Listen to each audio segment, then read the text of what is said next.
Hi everybody, Matt Lawton here. This is the Astrological Winds channel. I'm going to take a look at the astrological weather report for the week of September 19th through the 25th. And we've got a few things going on. That Venus story from last week continues, and Venus makes 4 aspects, and Mercury retrograde's journey continues, so we'll talk about that a little bit. Sun goes into Libra, and main event of the week, next weekend, we have a new moon at 3 degrees Libra opposite Jupiter. So first, a little basic business, just in case, for people who don't get to the end of the blog, the best way to contact me and things like that. So the Astrological Winds channel is available on YouTube. If you have a YouTube account, just turn on, look it up, become a follower, and turn on your notifications, and you'll know when it's posted every week.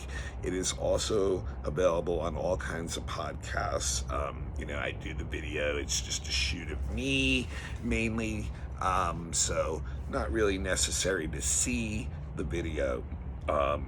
And so if you just look up on your favorite podcast and you'll Astrological Winds channel, you'll most likely find it's on Spotify, Apple iPodcasts, Reveal, some of the others too. So just look it up. If you have an Instagram account, that's another place where I post the link every week. And I also sometimes add extra stuff during the week on Instagram, just some comments. It's not video or audio, just takes less than a minute to read it, maybe, usually only once or twice a week. But look me up on Instagram then at Astrological Winds channel and become a follower. And the one other place I do post a link is on my Facebook every week, although it is a private account, so you do have to friend me, and that's Matthew with 2 T's, Lawton, Lauten.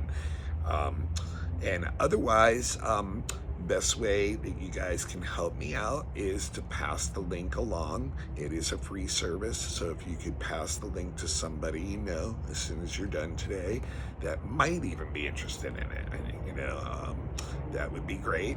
And otherwise, I am a professional astrologer, and I've been doing readings for over 20 years, and would love to do one for you or someone who might be interested in one that you know.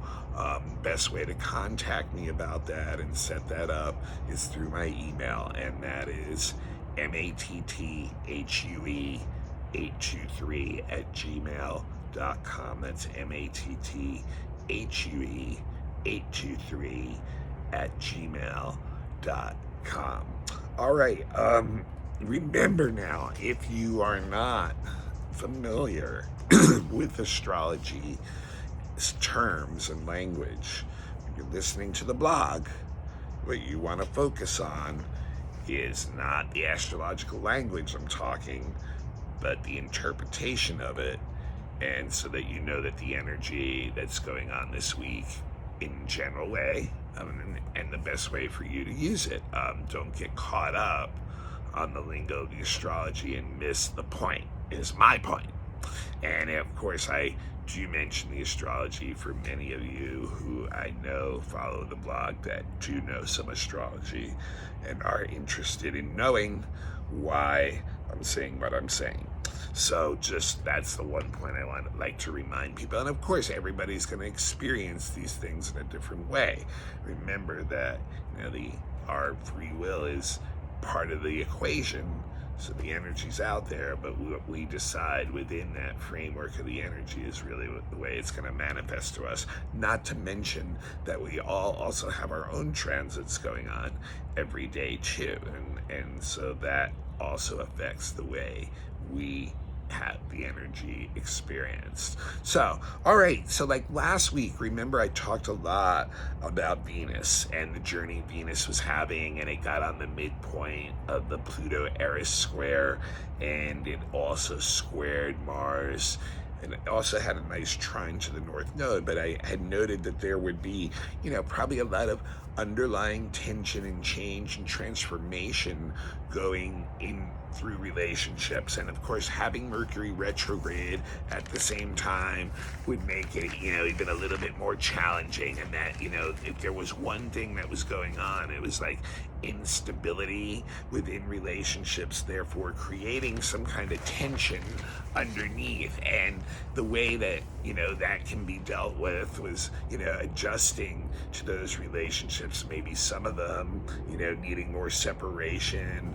from other ones. You may have been like, oh, we can, make some adjustments, make some changes together and start to transform where this is. So there was like a lot of like underlying tension and energy too behind that. And this week Venus's journey continues actually, and actually there's a lot of there's 4 aspects to the outer planets, and they're more positive this week. It seems like maybe moving some of that energy last week may open up some new pathways this week. And so this, and then Venus has to do with our relationships. It also has to do with money and our creativity. So like all those areas of our life this week may be affected by some of these changes. And it starts right today on Monday when Venus is in a nice trine with Uranus actually,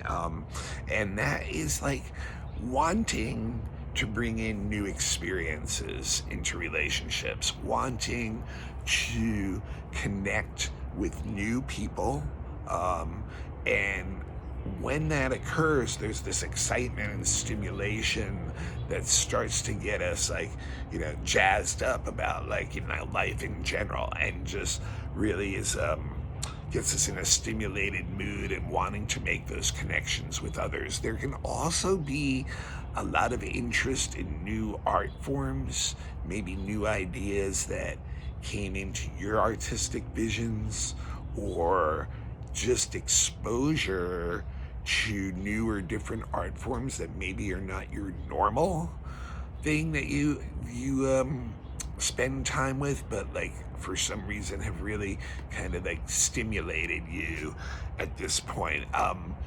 And it also, like, as far as monetary stuff goes, there could be like some kind of windfall that's, quick thing. It may not be a steady thing, but you may get some quick windfall this week.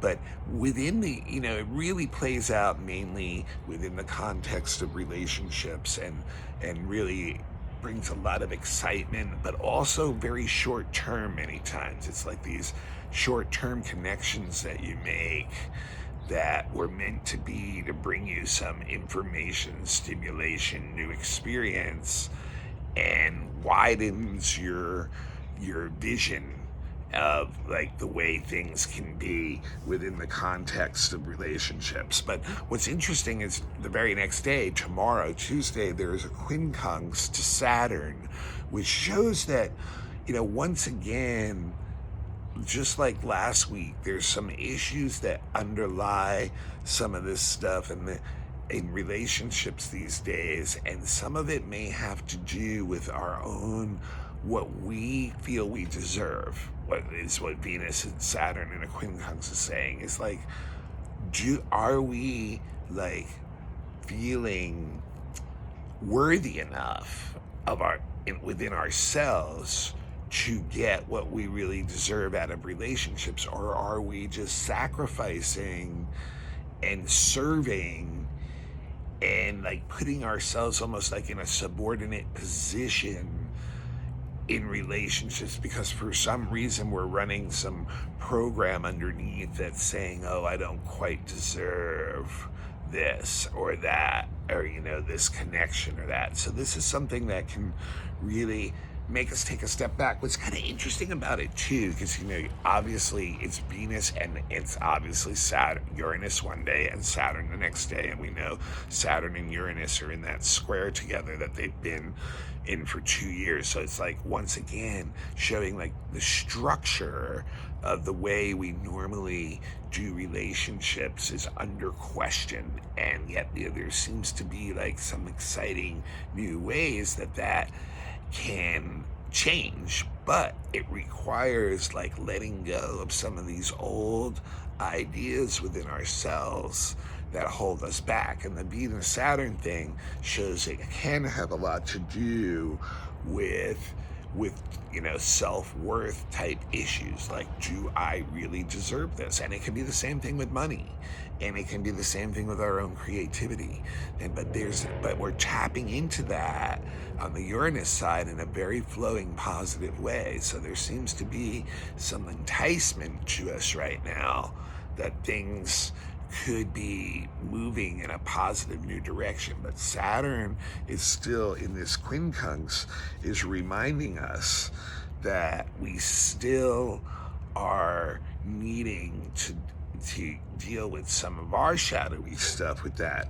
And it's interesting too, to me, it's like both these planets, Uranus and Saturn, are not that emotionally connected. So this is like a lot of stuff that we're still almost kind of like, keeping the emotions still close to the chest or under the rug, but we're really working on it, like almost like in a more like mental or intellectual or ideational way, where we're seeing, and that's what, like, where the seeds usually start for the ability of being able to change, so it's interesting. And then as the week goes on, on the weekend, Venus gets involved with the Neptune-Pluto sextile that's been going on and off for basically decades at this point. But there's an opposition to Neptune on Saturday. Now that's really interesting too, because once again, Venus is all about relationships, and oppositions is also about relationships. It's about connecting with other people. And Venus-Neptune can be funny in a tough aspect, because even though we can still have like rose-colored glasses on and hopes and wishes for something that is like meets our ideals, we really can set ourselves up for disappointment with other people, because most people are not going to be able to reach what our ideals are, so we're kind of living a little bit in a fantasy world about that. So we have to be really careful under the Venus-Neptune opposition of like, deluding ourselves about where people are really at, and having to be more realistic about where they're at. But that being said, it's also the type of energy where people can really connect on a deep, almost like what is a soul or soulmate kind of level. And it is an aspect that sometimes brings people together in new romantic relationships, or just like combining the higher energy of spiritual unconditional love with the lower energy of conditional and physical love. So it can actually spark new relationships, and it also definitely can spark artistic partnerships and connections with people, where both people can bring in like these ideals and reach understanding. So it's not the best aspect though to make any kind of solid agreements with, though, because there's a lot of misunderstandings and confusion still in the perceptions that we have of one another, that still need to be like allowed to be revealed is a good way to say it. So it's not the best way to, and best time to make like a solid kind of agreement or anything, and especially with Mercury retrograde still too, and that retrograde cycle starting in Libra and still in Libra. And then also next weekend, Venus makes its last aspect on Sunday with a trine to Pluto. And that's really interesting too, in the sense of after we go through all this other stuff, it shows from all the way to the beginning of last week, when it was on the midpoint of the Pluto Eris square, coming all the way 2 weeks later, next weekend, to this trine with Pluto. It shows it's almost like this 2-week journey that, yes, if we see through this right, many relationships are going to get much more deep, much more intense and passionate in a positive way, where the experiences that we're having, we are getting self-growth out of. The relationship is transforming into a much higher and deeper and passionate level. So it looks like, if we've been steering this ship right since last week, that the payoff can be a lot of transformation within relationships ultimately, and also bring empowerment into our own creativity, into our own self, and maybe find some new ways of bringing in more money, more assets, things like that too.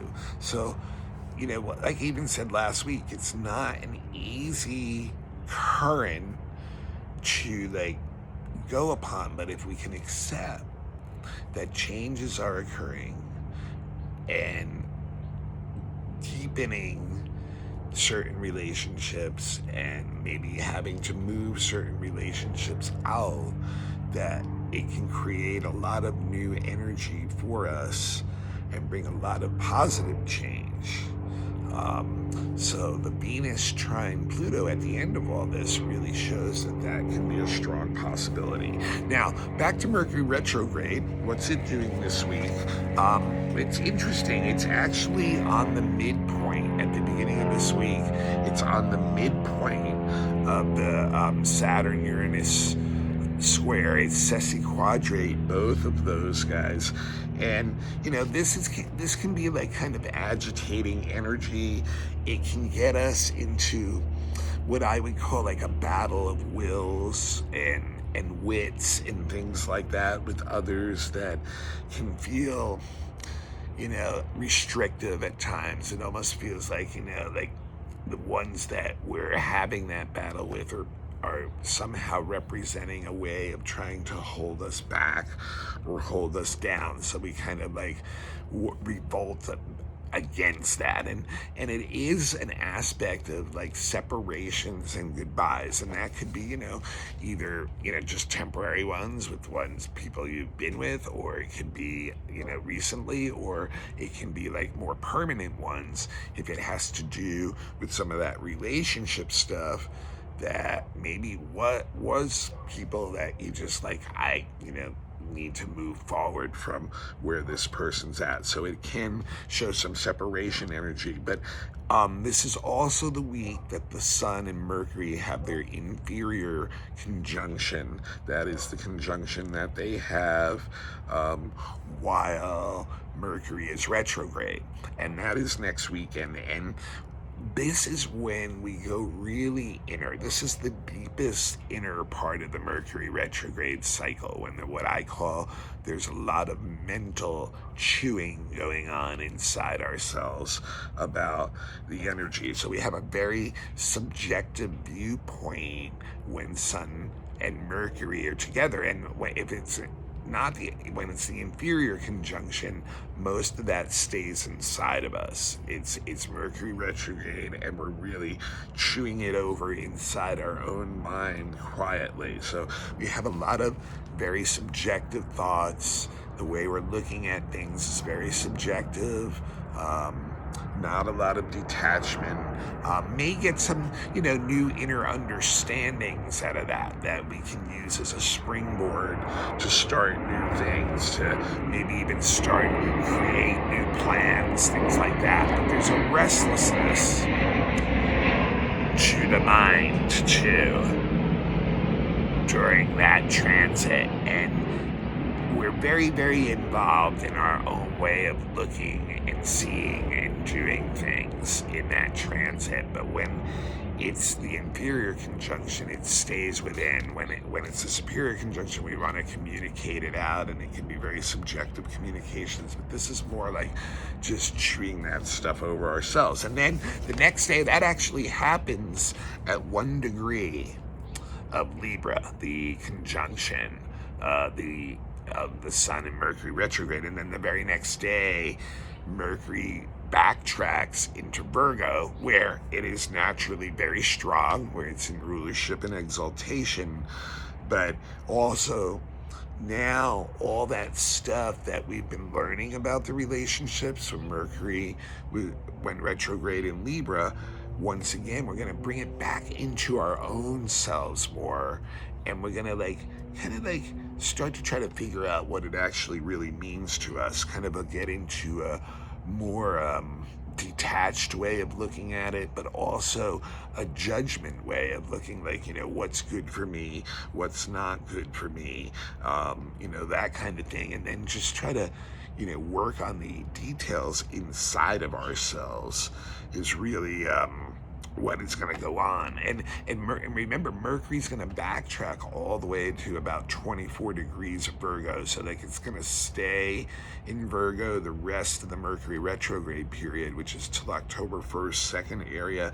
And then for about 10 days or so after that, it will also be in Virgo when it goes forward. So there'll be but this is when we can really, work on the details of things, up our standards. But when it's on the Mercury retrograde side still, it's going to be once again inside first. So we want to be self-critical first and, look into our own self, make the corrections to our own mistakes and judgments and faults first before we start bringing that back out into the world. Now, Thursday, the Sun goes into Libra.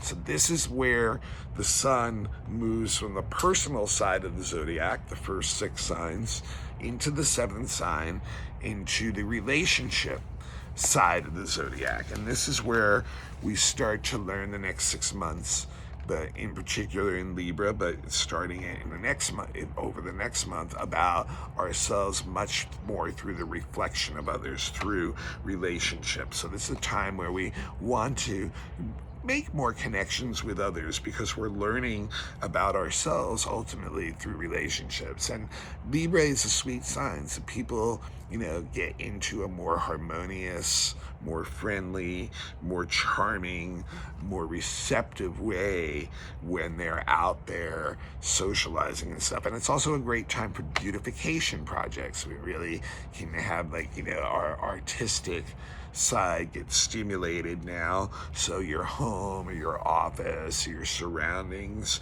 is a time where, it's a good time of the next month to do some type of beautification projects there. The energy's in a nice flow for that. It's also a great time for artistic expression for those of us who are artistic. You'll probably feel a lot of creative energy. And it's a great time also for making decisions after weighing everything. And at times, that's the problem with Libra, is maybe we get a little bit too indecisive about things, where we take that a little bit too far, or we rely on others too much to try to make those decisions for ourselves. So there can be an indecisiveness. But it's also a great time for any kind of diplomacy, working things out, even with people that we have disagreements with, that openly, that we can be upset with. It's a really good time to sit down and hammer out agreements and, act in a diplomatic way. People are more interested in a fair deal, a fair agreement at this point. So, okay. And so, and just 2 other things I wanted to mention before going into the new moon. And I have mentioned these before. This is also the week where Pluto quincunxes Ceres. So once again, this is like a lot of stress about the way things are with resources and security and the economy in the world, and can cause like a lot of depressing thoughts, a lot of sadness and grief possibly, and also shows that, maybe we're even being cut off from people that we normally get like some nurturing or resource on that way, on abstract ways too. And then it's also the second retrograde hit of Jupiter semi-square Saturn. Now remember, in July I mentioned this when the first direct hit came, because this goes all the way back to the great conjunction of the solstice of 2020, when we all saw Jupiter and Saturn right on top of each other, and everyone was so excited about all the new plans they had and things that they wanted to do. And this is the part of the cycle, like I said back in July, where our plan is only like a little seedling, and it's very suspect and in a dangerous zone. It feels like maybe it may not work out. There's a lot of frustrating things blocking it. And now we're in that retrograde hit where it can be the darkest point, where you can be saying, this just doesn't seem like it's going to work the way I thought it was going to work. And really, the semi-square is all about having to wait, having to allow things to happen, but at the same time you need to protect that idea. You can't allow yourself to get so spiraled down that it can squash it, because this energy can do that. It can kill a lot of our ideas, because it is like a blockage point in the road, and it can drain our energy on all kinds of levels about what we wanted to do and start back then. So it basically is almost like the darkest days possibly for that. Like, it's like the storm is going through on those ideas, and will they be able to get back up after being knocked down and continue their growth afterwards? So just have patience with those things, and realize that some stuff may still have to play out, and try to be as protective as possible about it too. All right, so the last thing is the biggest thing this week, and it's on Sunday. We've got a new moon at 3 degrees Libra,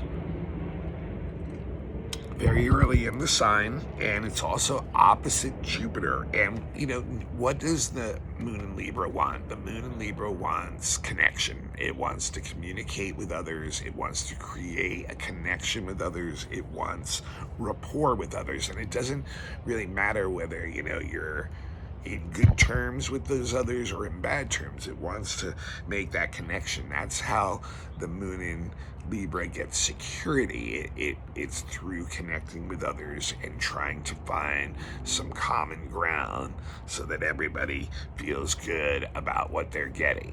And when people are not getting what they're getting, that's what triggers the moon in Libra, and will run around and try to make that happen. Now the problem is, you can't basically please everybody, so there's always going to be like this, there's an emotional part of this that is challenging and can get you into once again indecision, or not being sure what to do in certain relationships or situations that emotionally trigger that. But it's at the beginning of the sign too, which shows it's like really fresh energy again. New moon is always a good time to start new things, and in Libra it's all about relationships again. It's all about maybe some creativity again, maybe some new things with having to do with money, but it's very early in the sign, so it's very it's very fresh and new, and once again it's going to have to be nurtured, things like that. And once again too, just like the sun going into Libra, it's a great time to tap into our creativity in our local environment, in our home, in our areas, and beautify our lives, make it more beautiful, with the things that you consider beautiful, and bring them out, show them, things like that. So the moon and sun are conjunct in a new moon, and both, at 3 degrees Libra, and they will be opposite Jupiter retrograde. So the danger here with that is to take things a little bit too far. Is like, if we're pushing to get what we want with a moon Jupiter, then we can fall into zones of self-righteousness, arrogance, I know better than you, but it is a very positive energy too.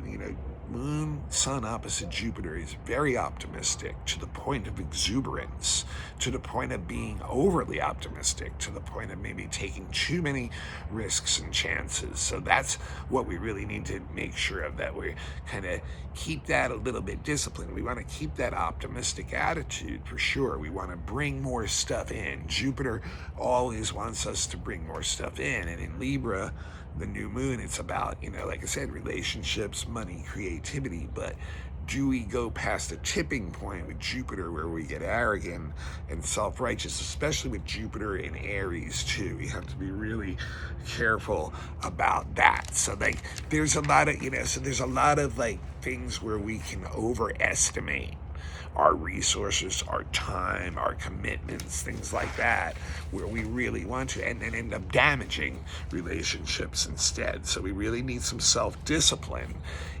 when Jupiter is involved in an opposition, but it's interesting, because it does keep us very positive and optimistic. So if we can bring that discipline in, then there can be a lot of progress in a positive way in relationships. So yeah, and then so the ruler of this new moon, therefore, is Venus, because Venus is the ruler of Libra. And so we already talked about what Venus is doing this week, and it just so happens that right when the new moon is going on, it's very close to that opposition to Neptune. So like I said, that is a strong possibility for new relationships, romantic relationships, creative relationships, right? But also at the same time, we have to be aware that they're most likely not going to be, this perfect idealistic thing. And if we think they are, we're really only kidding ourselves. What's interesting too, the other aspect that Venus is about to make is it's going to conjunct Mercury retrograde. So once again, this gives us lots of new inner understanding first about what we want in relationships and how we want to articulate that, bring that out to people, express and what we have to say to certain people.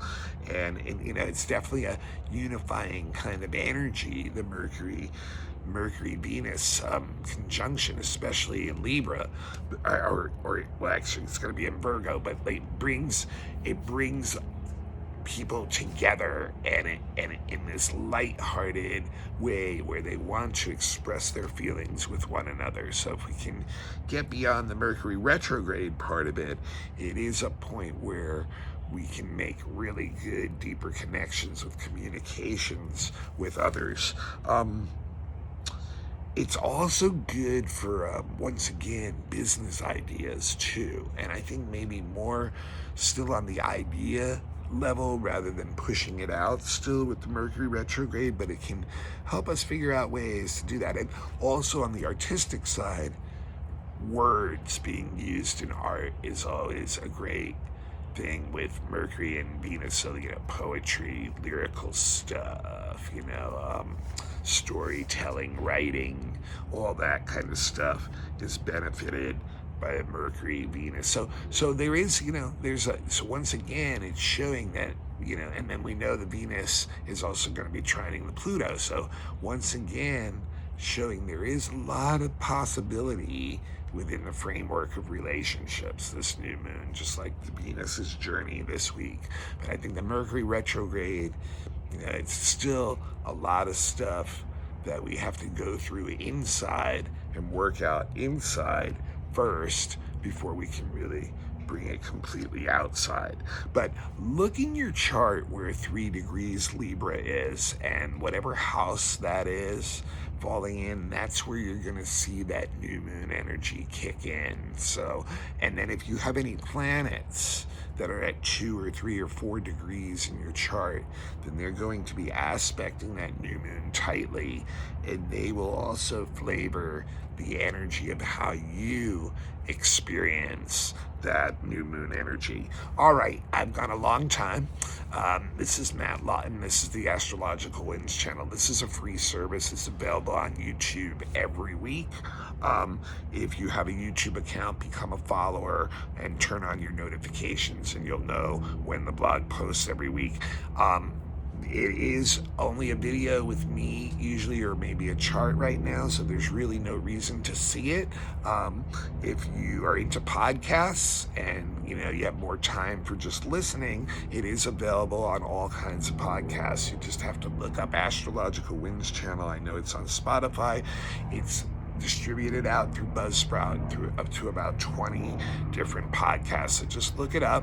And sometimes I know it's easier just to listen. You're in the car, or in the gym, or whatever you may be doing, where you can just listen. You don't have to see the video. Also, if you have an Instagram account, become a follower of Astrological Winds channel. Sometimes I post extra stuff during the week on certain potent days that so it might be, and I don't do that in video or audio form. It's just a quick comment, so it doesn't really take very much time to check it out.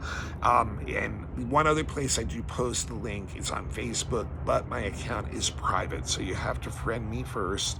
And Matthew, with 2 T's, Matthew Lawton, Lauten.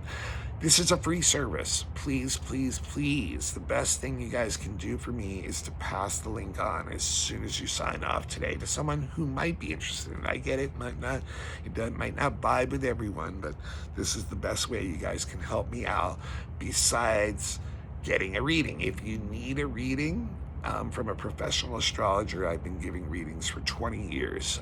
If you haven't ever had a good natal reading on your birth chart, or haven't had one at all, you really need to know that first, because that's the energy you're working with your whole life. Also, predictive readings are just like this weather report I give every week, except it's for you for the next year. And I really recommend getting that right around your birthday every year, when you have a new solar return chart. But it really, once again, gives you a map for the next year and the main energies that you're going to be, having to deal with, and help you see, ways that are the best ways for you to deal with that. Relationship charts for people who are interested in why they came together, or how their relationship is developing and where it's going at. Children's charts, if you're interested in knowing, the first 20 years of your child and how it may unfold, and how to deal with the energy of their chart. Election charts for when you need the timing of an event. If you're getting married or starting a business, something really important, we can look and find out what the best day and the time is to do that. That put it more in your favor. And horary questions. If you have a deep question emotionally attached to you, you can't really make a decision with, sometimes we can find an answer in the chart for you, give you some direction. I also do fixed star readings for deeper soul purpose, astrocartography, relocation services, or any specific question you have with astrology. I also have 5 beginners classes available. They're on Dropbox, $25 a class, or $20 if you're a student. Just email me, once again, matthue823 for any of these services, and we'll discuss how to set them up. That's matthue823 and also events. If you're looking for someone to do a lecture, question and answer, mini readings at an event, contact me about that too, and we can discuss that. All right, this is Matt Lawton. This is the Astrological Winds channel. Until next week, signing off, and we'll go through this another week of interesting energy within relationships and dealing with Mercury retrograde. That new moon does hold a lot of promise, as long as we bring in some discipline. I'll see y'all next week.